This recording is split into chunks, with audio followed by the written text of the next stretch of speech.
Hi! Hello friends అందరికీ శుభోదయం. నేను మీ వసంత. ఈరోజు టేస్టీ బైట్స్‌లో మనం చేసుకోబోయేది పండుమిరపకాయ పచ్చడి.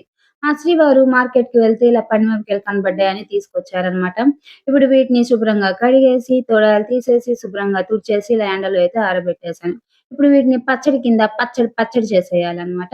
అందుకని పండిన పచ్చిమిరపకాయలని తీసుకొచ్చేసి, వాటిని మిక్సీ జార్‌లో వేసి ఉప్పు, జీలకర్ర అలాగే కొంచెం చింతపండుని గూడా యాడ్ చేసుకొని ఇలా పచ్చడి అయితే చేసేసాననమాట. చూడండి ఇప్పుడు ఈ పచ్చడిని మనం పోపు పెట్టేసుకోవాలి.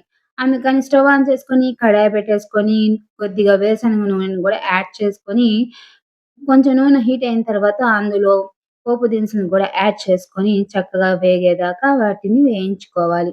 ఇప్పుడు అందులో కొద్దిగా పసుపు, కొద్దిగా ఇంగువ, ఒక టీ స్పూన్ మెంతి పిండిని గూడా యాడ్ చేసేసుకొని, తర్వాత కచ్చాపచ్చాగా దంచుకున్న వెల్లుల్లి రెబ్బను గూడా యాడ్ చేసేసుకున్నాం. ఇప్పుడు పచ్చడి చేసిన పండుమిరపకాయ పచ్చడిని ఆ వేడి వేడి తాలింపు దాంట్లో వేసేసి నూనె పైకి తేలేదాకా వేయించుకోవాలి. చూడండి ఇలా నూనె అయితే పైకి తేలింది. ఇప్పుడు స్టవ్ ఆఫ్ చేసేసుకొని బాగా చల్లారేదాకా అలాగే వదిలేస్తే ఎంతో టేస్టీ అయిన పండుమిరపకాయ పచ్చడి అయితే రెడీ అయిపోయింది. ఈ పచ్చడి ఒక చల్లారిన తర్వాత ఎయిర్‌టైట్ కంటైనర్‌లో పెట్టుకుంటే ఒక 10 డేస్ వరకు నిలవ ఉంటుందనమాట. చూడండి ఈ పండుమిరపకాయ పచ్చడిని వేడి వేడి అన్నంలో నెయ్యి వేసుకొని తింటుంటే సూపర్. మీకు నచ్చిందా? ప్లీజ్ లైక్ చేయండి, షేర్ చేయండి, సబ్స్క్రైబ్ చేసుకోండి.